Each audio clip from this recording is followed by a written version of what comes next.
Mas como será o outro lado da moeda? O abstracionismo informal ou expressionista ou lírico? Já dá para imaginar algo mais flexível, livre, não? Pois é, esse teve influência do expressionismo, que foi um dos primeiros movimentos da vanguarda europeia no início do século XX.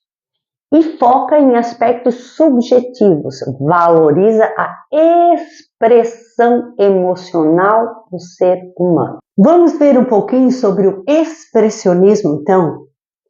Como os demais, esse movimento também se contrapõe ao academicismo, sempre.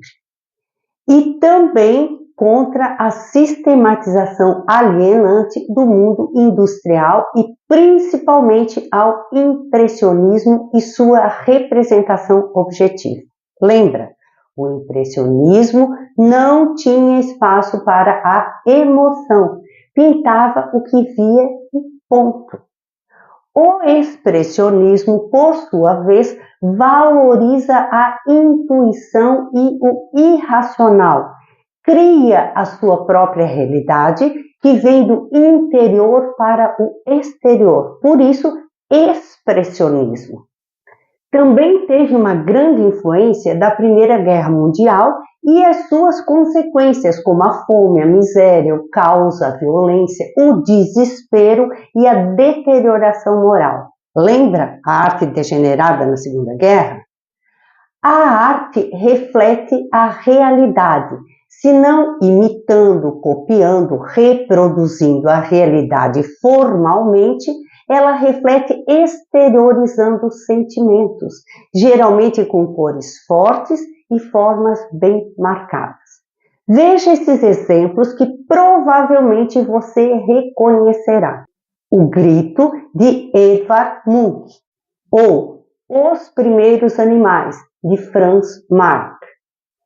Também tem brasileiros, como por exemplo Cândido Portinari, com Retirantes. Observe as expressões de tristeza, dor, desamparo e desespero dessas pessoas. Observe as cores, as linhas marcadas. É disso que estamos falando. Deu para ter uma ideia e ver a força do expressionismo, né? Voltando, o abstracionismo lírico segue as premissas do expressionismo, usa o instinto, a intuição e o inconsciente.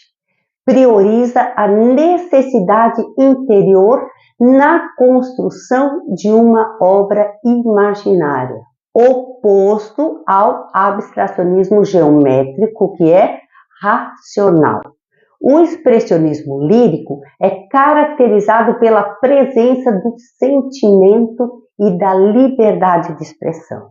Usa cores e formas que representam o universo interno das emoções. Um grande representante, um dos pais do abstracionismo, é o pintor russo Vassily Kandinsky, que antes passou pelo expressionismo. Esse é um dos seus primeiros trabalhos, ainda expressionista, O Cavaleiro Azul. Reza a lenda que numa certa noite, ao chegar no seu ateliê, observou e se encantou com a beleza de uma obra abstrata que estava ali.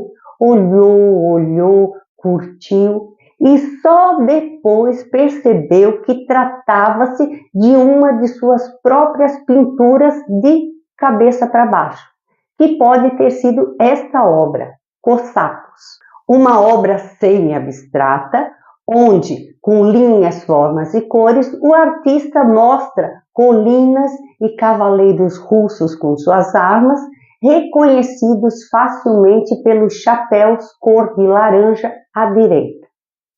Nesse período, ele ainda pintava paisagens cada vez menos representativas, até que, em 1910, criou a primeira aquarela abstrata, que inaugura, então, o abstracionismo informal ou expressionista ou lírico. Kandinsky acreditava que a arte deveria expressar emoções e ideias abstratas e que a cor era o meio poderoso para atingir a alma, e defendia a arte subjetiva e livre. Kandinsky tinha uma ligação muito forte com a música e tinha uma condição curiosa chamada sinestesia, onde um ou mais sentidos se cruzam. Ele dizia ouvir cores e ver sons. E ao que consta, a cantora e compositora Lady Gaga apresenta essa mesma condição, o que faz uma diferença imensa. E no caso de Kandinsky, influenciou profundamente a sua arte, integrando formas, cores e sons, tanto que ele descrevia suas pinturas como composições. Composição número 6, composição número 7, composição número 8, amarelo, vermelho, azul. Então, viu que mesmo que possa parecer aleatório, ao menos no caso dessas obras de Kandinsky, há toda uma estrutura, uma ideia, um conceito, um processo de construção da obra, que demandou tempo, estudos elaborados, pesquisa, entendimento, atenção em cada detalhe e cada movimento. Não que todo o abstracionismo lírico tenha sido criado dessa forma, mas as obras de Kandinsky, sim, ao menos boa parte delas. Bem diferente do pintor estadunidense expressionista abstrato Jackson Pollock, com a pintura de ação, a action painting, usando a técnica da pintura por gotejamento ou dripping, que explorou bastante entre 1947 e 1950.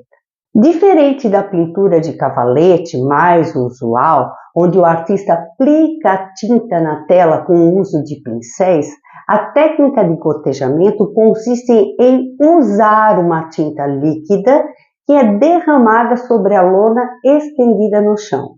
O artista caminha sobre a lona, enquanto que, com gestos e movimentos, goteja a tinta sobre a lona, formando linhas mais e menos espessas, entrelaçadas, emaranhadas, justapostas, sobrepostas, formando camadas, com as cores selecionadas. Sim, o artista faz algumas escolhas, como a dimensão, o material, as cores, escolhe onde e como derramar a tinta, o movimento, o gesto, o ritmo da obra, mas nesse processo ocorrem manifestações espontâneas, alheias ao controle do artista.